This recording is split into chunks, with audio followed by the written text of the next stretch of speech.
guest, Ruth Millman, was born in 1939, 77 years ago, when the Nazis marched into Poland. The Youngleson Lecture on Ethics and Responsibility pays honor to a man who graduated here in 53, 63 years ago. A long time. The young man who created this 9-minute film interviewing 4 survivors, child survivors. He's a sophomore at Blair, a young guy. And you start to feel that if you're here at Blair, you can reach back and almost touch World War II in that period. And think of this. Ruth Millman's generation could also reach back and feel World War I in that period, their parents and grandparents. So we have a connection across the years. We're not just 2016 worried about ourselves. I was hoping we could do this back then, and I think we're going to do this tonight. So first off, we have the Jim Youngleson. I have to say a word about Jim.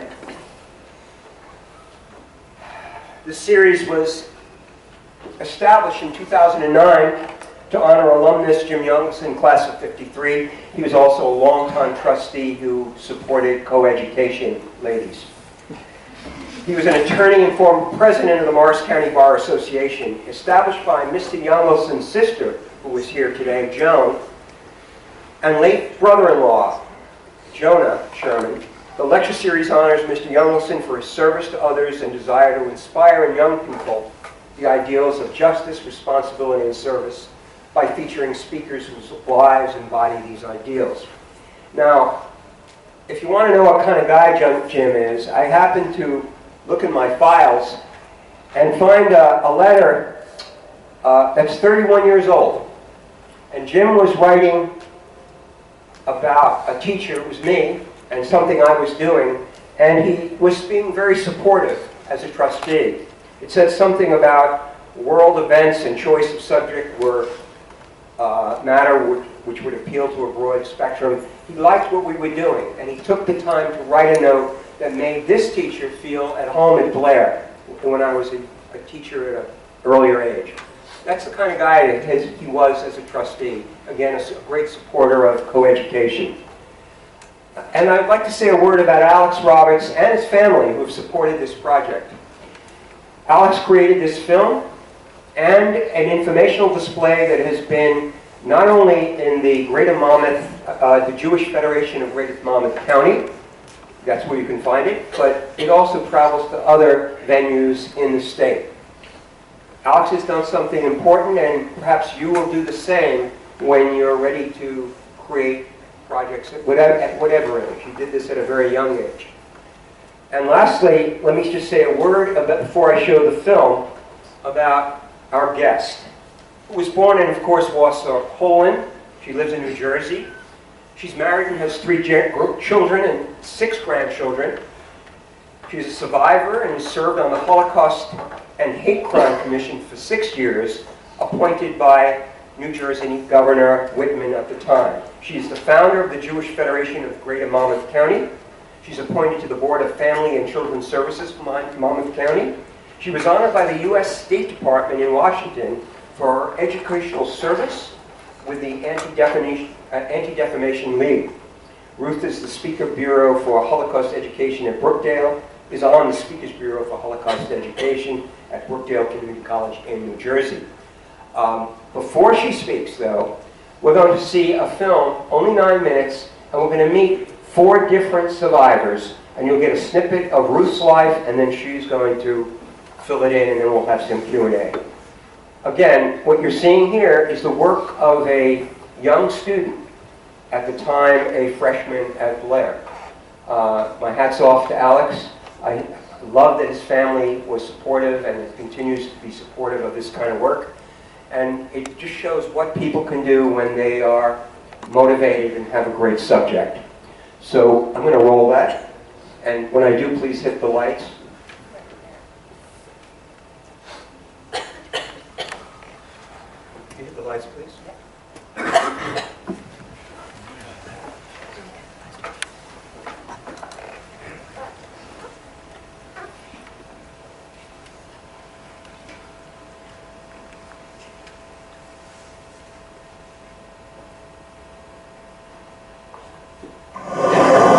My name is Ruth Millman, and I'm a child survivor of the Holocaust.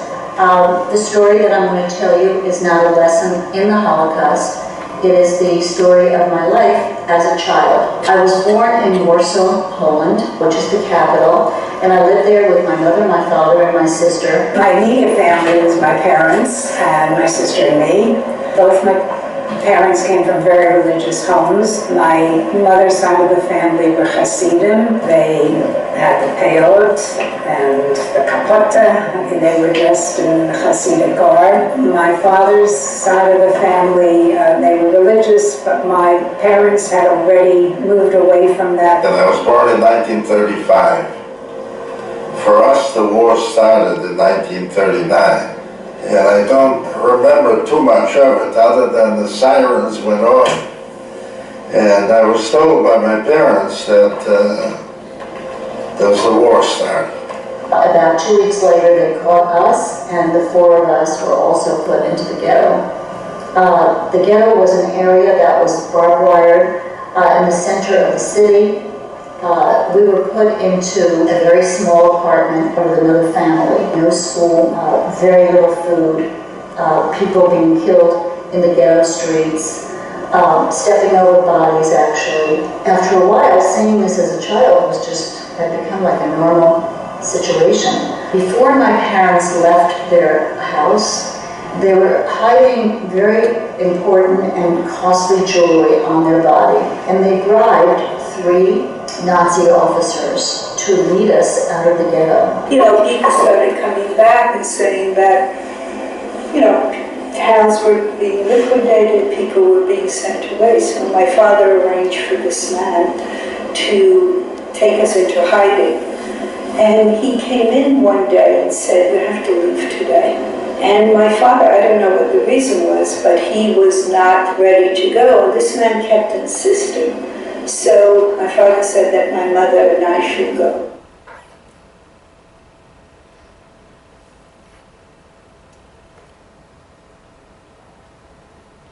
I remember saying goodbye to my father.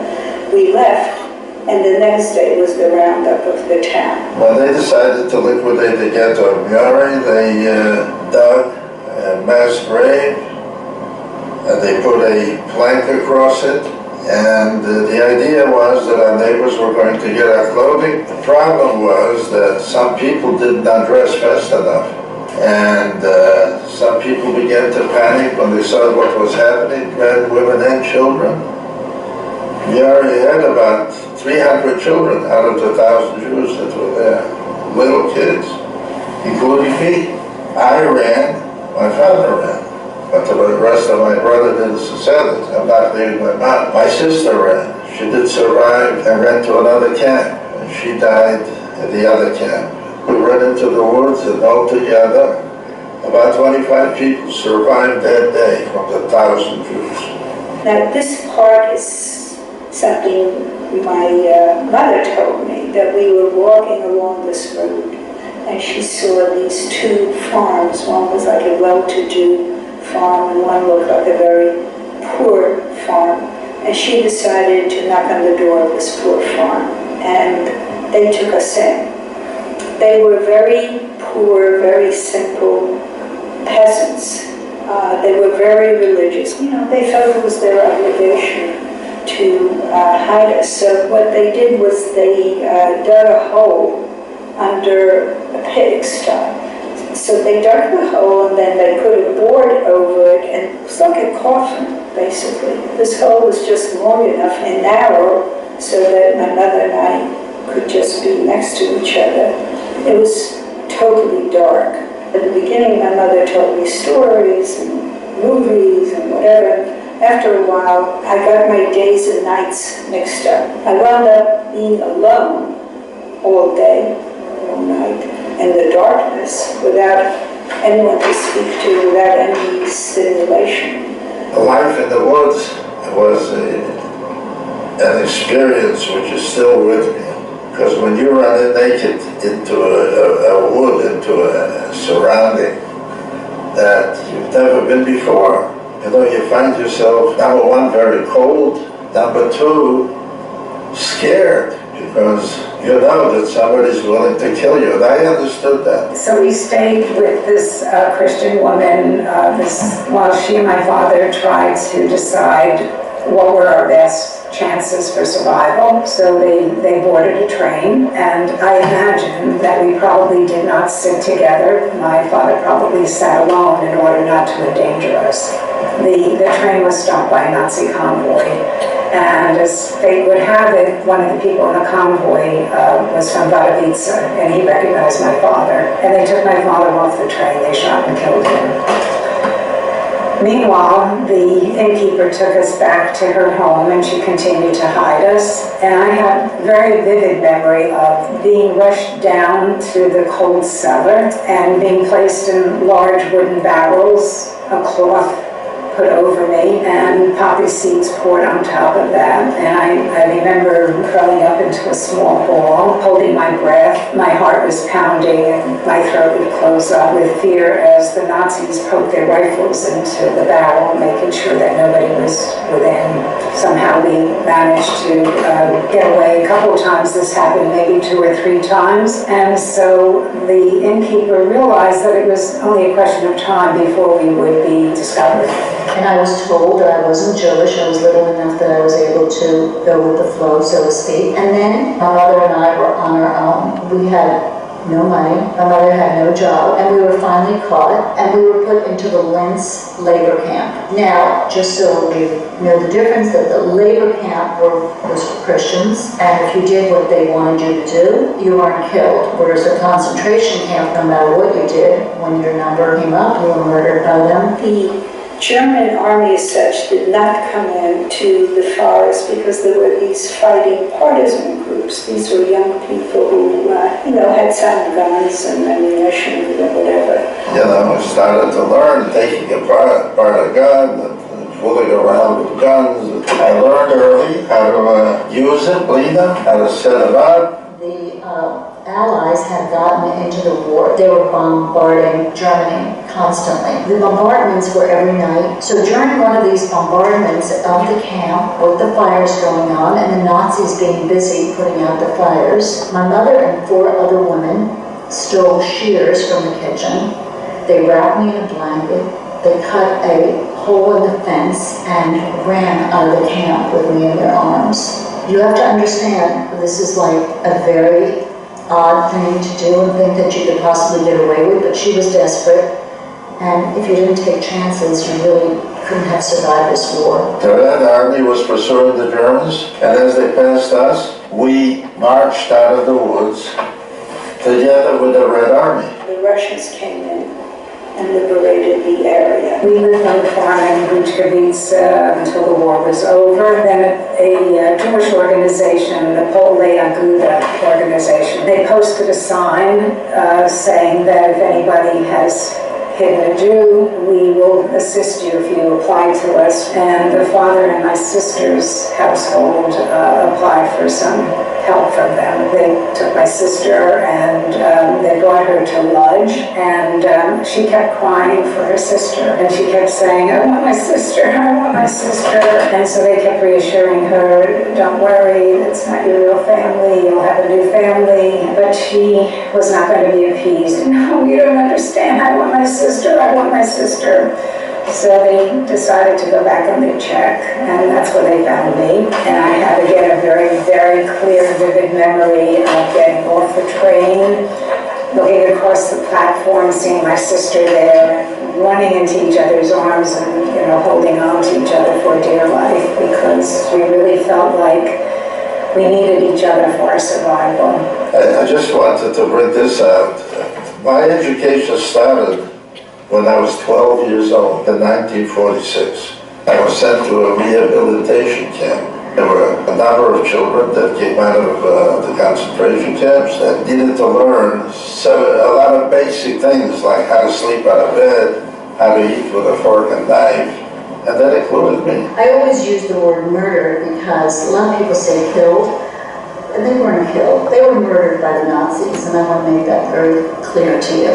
Sometimes we feel that the problem is so big that the little bit that I can do is of no value, but I want to make it clear that whatever little bit that you do is of immense significance.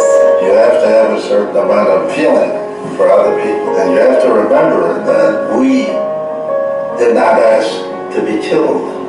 I think no matter what our experience is, it affects who we become as adults. I don't know what I would have life without this experience. And this was my experience. And this is the person that I am.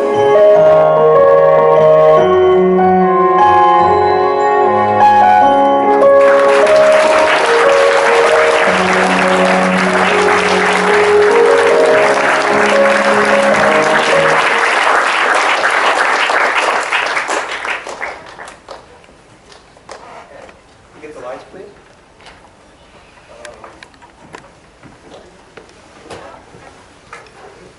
I will fill you in. Now, can you hear me without the mic?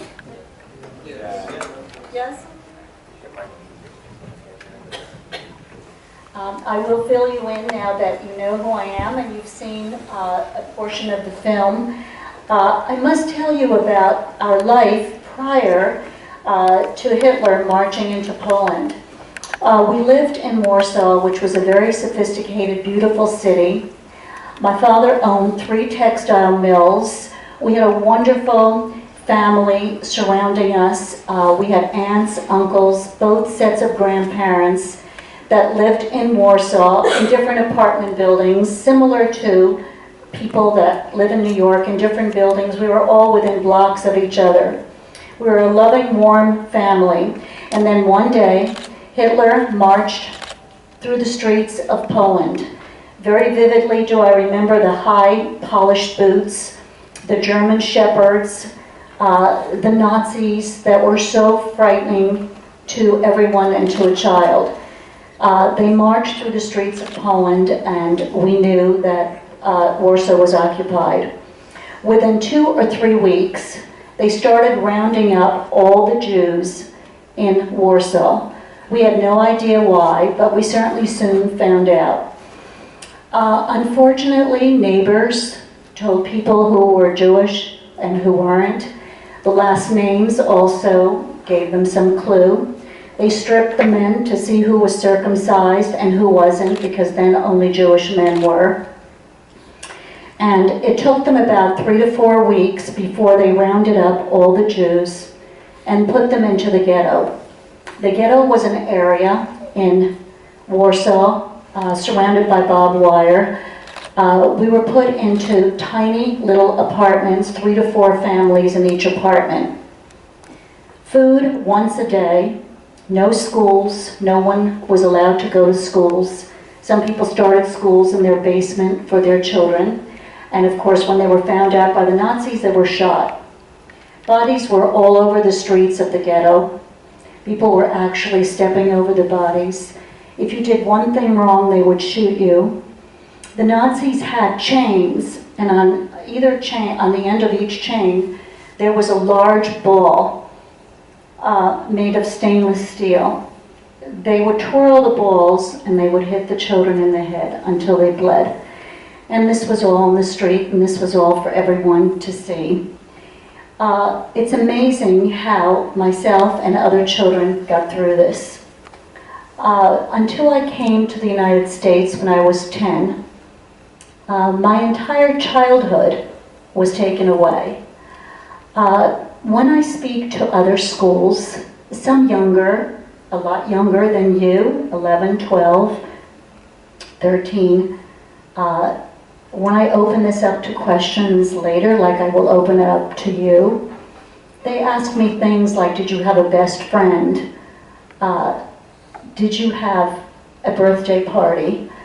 Things that we take for granted. There were no best friends, there were no birthday parties, there was no my own room, and there was no school. I never learned the ABCs till I was 10. I never wrote my name. I never went to any school. So Hitler succeeded in taking away my entire childhood. I'm not talking about myself alone, I'm talking about an entire generation of Jewish children. We stayed in the ghetto for many months, and then we heard that some of the older people were being taken out of the ghetto. My grandparents were one of the ones that were being taken out first. And we were told by the Nazis they were being taken out in order to go to a place where there was more room, more food, and a better situation. Within a month, we found out they were being taken to concentration camp. Auschwitz was one of the ones, Bergen-Belsen was another, and there they were killed. They all had their arms stamped with a tattoo, and when their number came up, they were all murdered.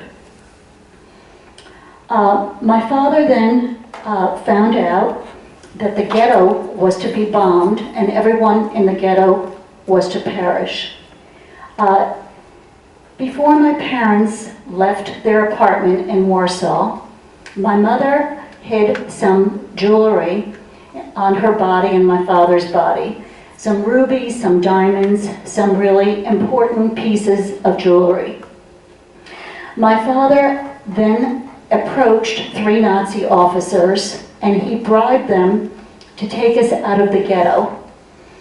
My sister was to be taken out. She was 10 years older than I was, and she was taken out to become a nun in a convent and to study in a convent so she would be safe.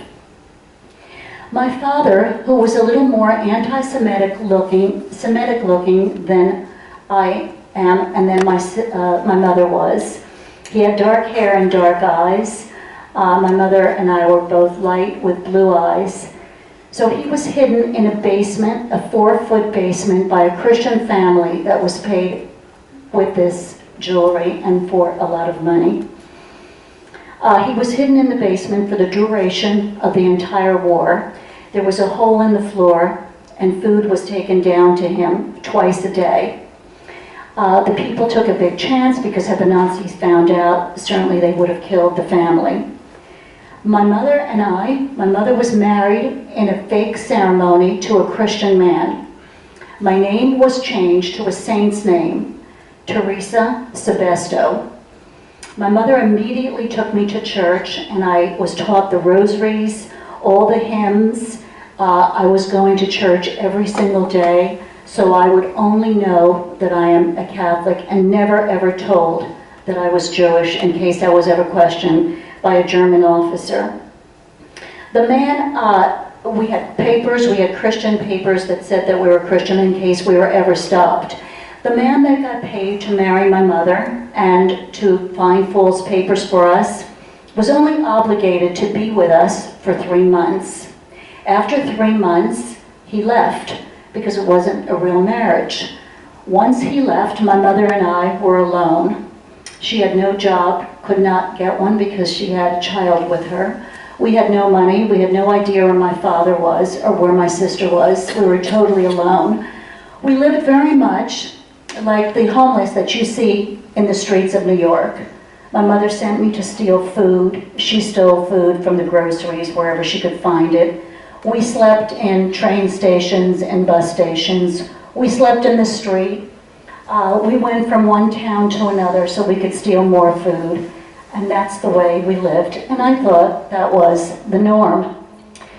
Even though we were very careful, we were eventually arrested by the Nazis, and we were put into a labor camp. As I explained in the film, a labor camp was for Christians, it was not for Jews. So if you worked 18 hours a day, the way my mother did, making ammunition, you weren't killed. If you were a Jew, you were taken to a concentration camp where you were killed. My mother and I were in this camp for many, many months. There was bread and water for breakfast, there was soup for lunch, and bread and water for dinner. I was all alone by myself. There were no sanitary conditions. My mother worked, as I say, 18 hours a day and then came home at night. I got very ill in the camp and my mother went to the Nazi officers and asked if she could have more food or medicine. And they said to her, "We don't care if another Polish child dies. It doesn't matter to us," and they refused to give her medicine or food. As you saw in the film again, the Americans had come into the war. They were bombarding Germany. The camp was in Linz, Germany, and they were bombarding it every single night. The Nazis in the camp were busy putting out the fires and running around. My mother stole shears from the kitchen. She and 4 other women cut a hole in the fence and wrapped me in a blanket, and we ran from the camp. You must think to yourself, how could she have done that? But I must tell you, in this war, 6 million Jews were killed. Unfortunately, if you didn't take these tremendous, tremendous chances, there was no chance for survival whatsoever. When we left the camp, we got onto a train. We had no idea where the train was going, but it didn't make any difference because we had nowhere to go anyway. We met a priest on the train, and the priest gave us some medicine and some food. We traveled from train to train for about 5 or 6 days, and we ended up in a place called Riccione in Italy. It was on the Adriatic coast. Italy was in the war, but they were on the side of the Nazis because Mussolini was their president. So we knew we had to hide out. My mother spoke 5 languages fluently, and there was a group of Russian partisans in the mountains. She joined the Russian partisans and told her that she had a husband that was in the Russian army. They believed her, and they took us in. For the first time ever, we felt safe with them. Even though we were hiding out in the mountains, we were living on berries and spinach, and sometimes the Italian people would come in at night and bring us food. We were very frightened of that because we didn't know if they were going to turn us in or whether they were really helping us. Since very little help came our way throughout this war, very little help. People all along turned the other way and did not take responsibility. We lived with these people. They had guns. They made beds for us out of twigs. We sang, we danced. It was the first time as a child my mother and I felt safe because there were families, there were people, there were children, and there were about 60 of us. We lived there the duration of the war, and then one day we heard a wonderful sound. We heard through the Italian press that the war was over. We saw big tanks with American soldiers riding through the streets, throwing out Hershey bars, cans of peaches, nylon stockings, telling us the war is over, the war is over, you can now go home. Naturally, we were so thrilled, so happy that this war was over. But we knew that if we were going to find any family whatsoever, we had to make our way back to Poland. So my mother got a job for a month and a half, just enough to be able to hitchhike, do whatever she can to get back to Warsaw. It took us a few months. We got back to Warsaw, and the American Red Cross had set up different places for us to see with lists of who was alive and who wasn't. Unfortunately, on this list, my mother had 6 brothers and sisters. All of them were killed. Her parents were killed as well, and so were my grandparents, my paternal grandparents as well. You can imagine with a little child to take care of, and for her to read this list of losing everyone. Her sisters had children. They had all perished. 95% of my family were murdered by the Nazis.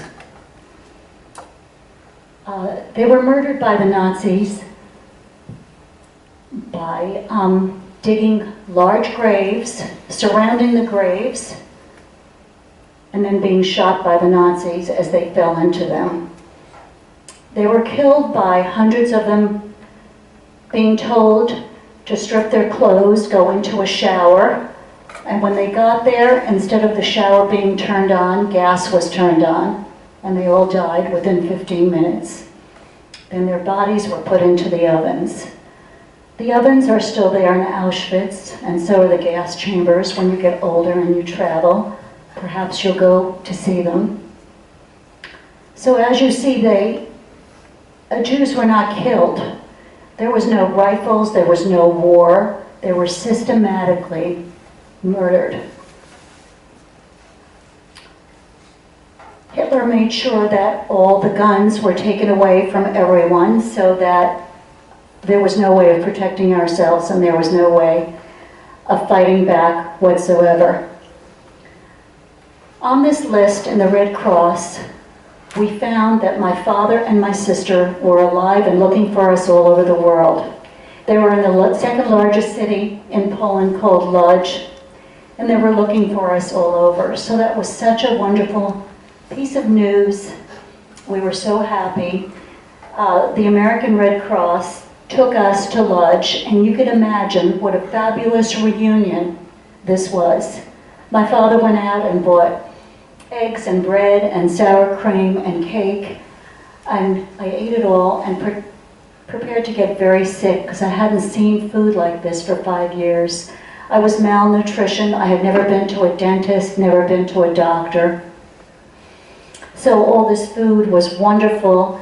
However, it didn't sit well with me. We immediately made plans to leave Poland, since Poland was so anti-Semitic, and gave up all their Jews to the Nazis as quickly as they could.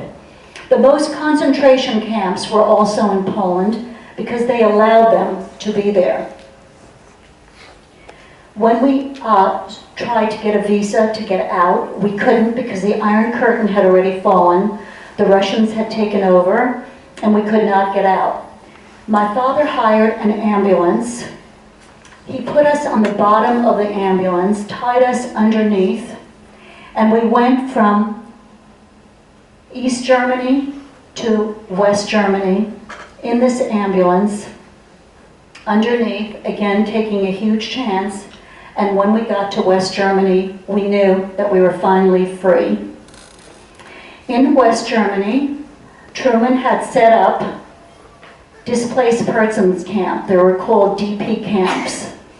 These camps gave us psychological help, helped us find any other families that maybe were still alive, medical, dental, and helped us find a place that we might go. Some people went to Israel, some to South America, and a lot to the United States.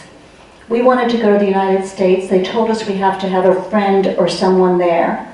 My father had a friend on a place called Broadway in New York. To us, that meant nothing. It was Broadway in New York. He wrote to the friend wrote back and said, "Please come, I'll help you find an apartment and a job." So we prepared to come to the United States.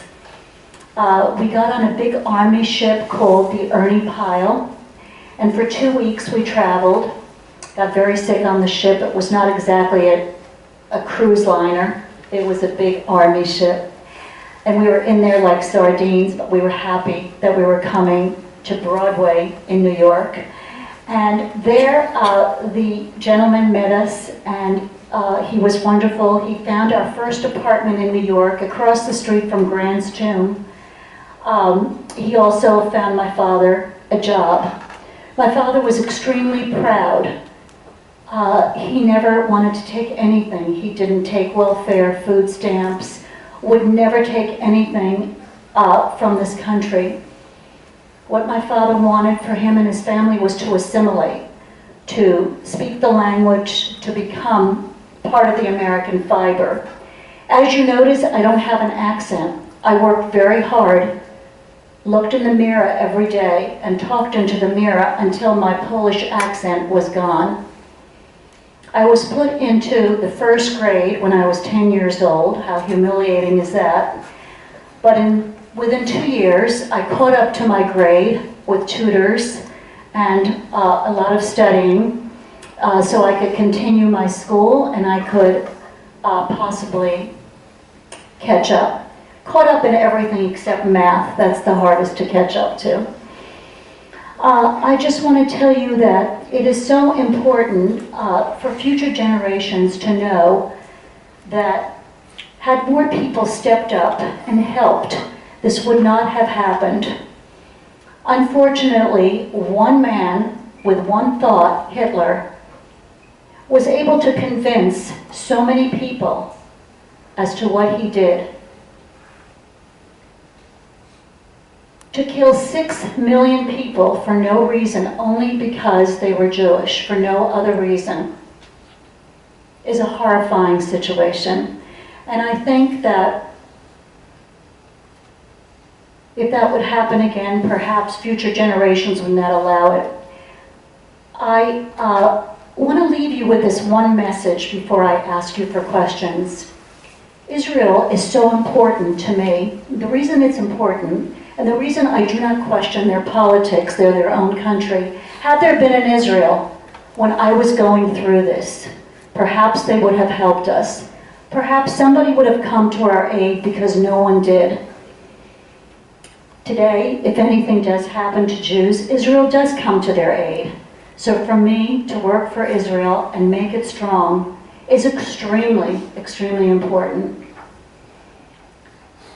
We assimilated very well. My mother was sick for the rest of her life here with mental illness. Unfortunately, you cannot get over losing 95% of your family and continue. My sister in this labor camp was given medication to stop her menstrual and was sick as well. And who knows what else they did to her, because they did a lot of medical experiments as well. So again, they took away my childhood, but I would not let Hitler win. They did not take away my life. I went on with my life. I had 3 children. I have 3 wonderful children and grandchildren, and married an American husband. And I am so happy to be here. This is the most wonderful country that accepts so many people. So I thank you, and I hope you have some questions. Thank you.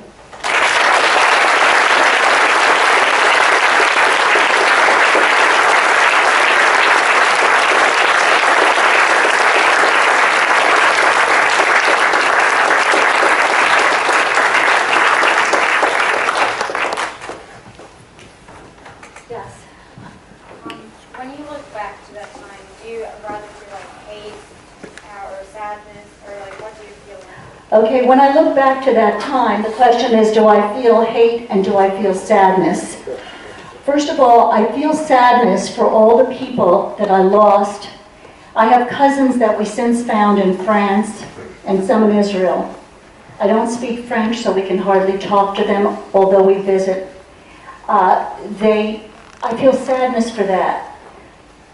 Hate, tremendous amount of hate. Forgiveness, never. It's very nice to forgive. I will not. I cannot forgive the Germans. I cannot forgive them for not stopping Hitler at what he did. There's another generation now who just voted in 2 people on the parliament that are Nazis. So do I forgive them? Never. Do I shudder when I hear the language? Always. Will I visit Germany, even though I've been in many different parts of Europe? Never. So the hate will always be there, and I don't care. Yes? So I assume you're familiar with like the far-right movements in Europe and the migration of French Jews to Israel. Do you think the only safe places to truly be Jewish are the United States and Israel? The safe places, the most safe, are the United States and Israel. Unfortunately, in France right now, there has been so much anti-Semitism, as we see, and I think that's because there's a huge Muslim population, and the Muslims, unfortunately, hate Israel and want to see the end of Israel. So those are the only 2 safe places. However, there's lots of others. There's Canada, There's Australia. There's many other safe places as well, not only the United States and Israel, but those are the safest because of our governments.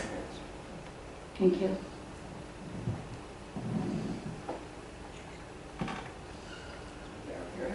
One over here. Yes, I'm sorry. Do you ever wish that you did not give up your Polish background? Do I ever wish I did not? Absolutely not. My Polish background, I never look back to myself as Polish. I look to myself as an American first and a Jew second. Never Polish. If you were there and you saw how many Polish people gave up their Jews to the Nazis and told that they were Jewish instead of hiding them, why would I be connected to the Poles? Poland had the most concentration camps of all the countries because they allowed it. Auschwitz was one of the most horrific concentration camps you ever want to see. It was horrible.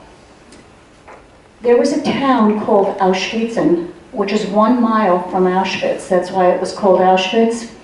Now, you all know what 1 mile is. They heard the cries. They heard when they burned the bodies. They could smell the burning bodies. They did nothing about it.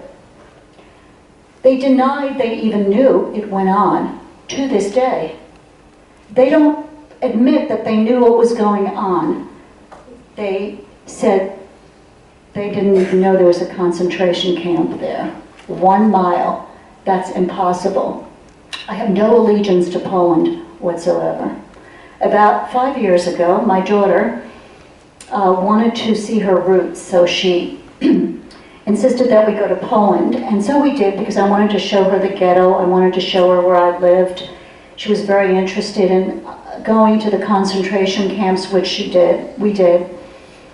And of course, it was a very difficult trip for me, but it was wonderful for her to see where I came from. But I will never go back again.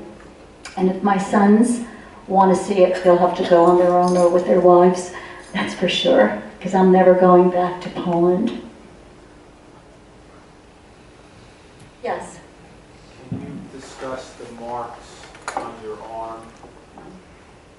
Okay, as far as the marks on the arm, if you were in a concentration camp, they tattooed you with a number.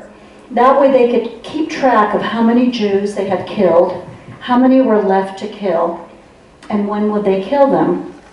And that's how they kept track. I was a Christian. I never got those tattoos. Don't forget, I was brought up as a Catholic. I thought I was a Catholic, and when I came to this country, they didn't tell me till 6 months after we got here. And when my parents announced to me that I was really Jewish, I cried. I didn't want to be Jewish. I said these horrific things that happened to the Jews, why would I want to be Jewish? I only want to be a Christian. So it took them months to convince me that I have to go to Hebrew school, that my heritage is beautiful. I have since learned, of course, that it is. But as a child, you can imagine to be announced to that all of a sudden I was Jewish. Why would anybody want to be Jewish after what I had seen in my years that I had lived? Those were the tattoos that you had asked about, and that's how my cousin Adam, who you know, I believe, had them, and he survived Auschwitz. He was one of the few people. His sister, his brother, and both his parents were killed in Auschwitz. Any other questions? If that's the end of the questions, before we leave tonight, I'd like to ask Jim Youngelson to come up for a moment. He has a few words to say about ethics and responsibility. It was his sister Joan, who was here today. It was her idea to have a series focused on ethics and responsibility. Those are words you hear all the time. I think tonight you feel it in your gut that those are important words, to have ethics and be responsible. Jim Youngelson, class of '53.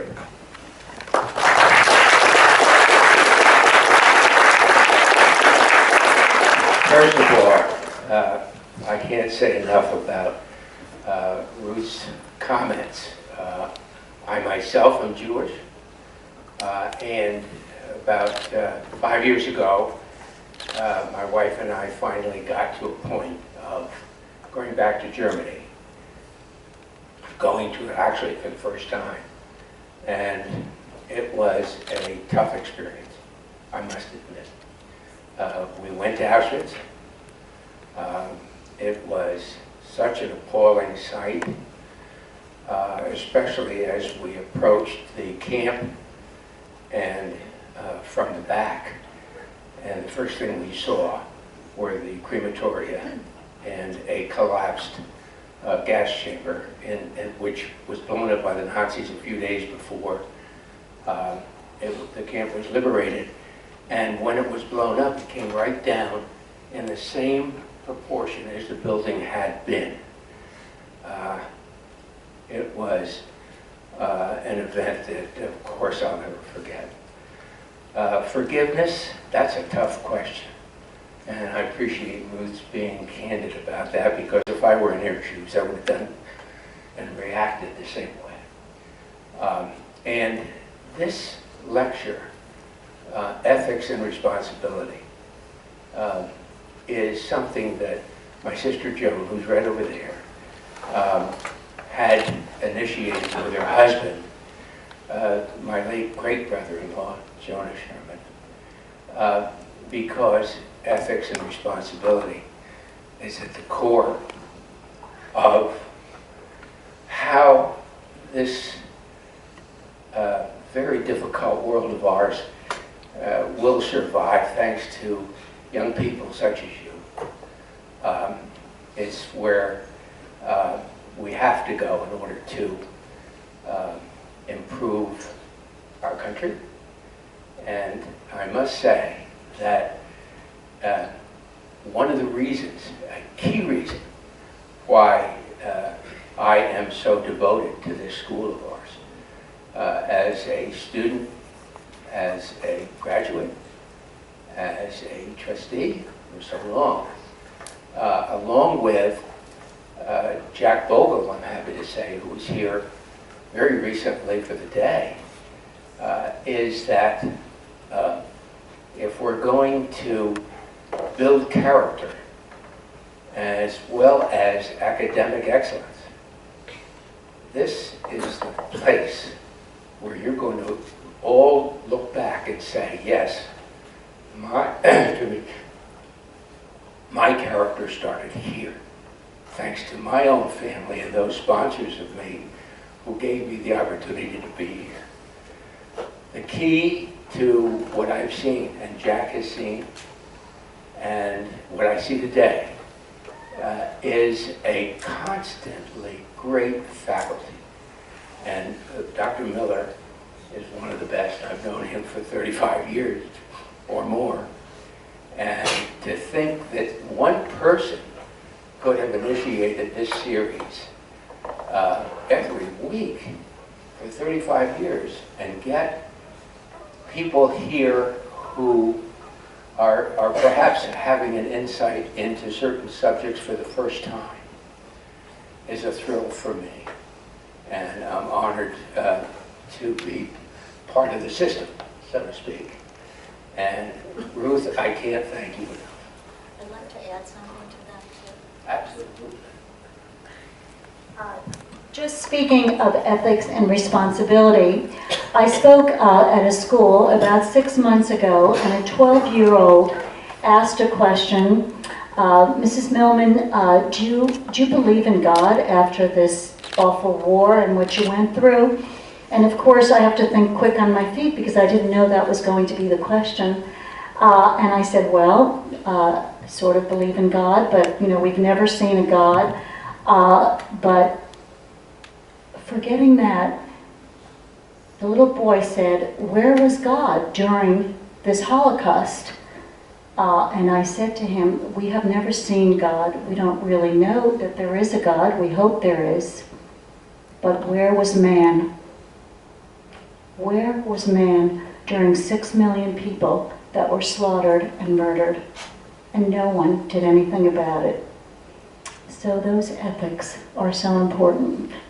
Just want to Thank you. Last thing for tonight is that, of course, this is the last show. We started with this Sandy Hook woman, mother, which is tough going. We ended with tough sledding. I marvel that you guys go to class, required sport, required dinner, and come out here. We often bluff you to do it, and you keep doing it, and you ask good questions, you're attentive. It's a wonder, and it makes me want to teach here forever. Thank you.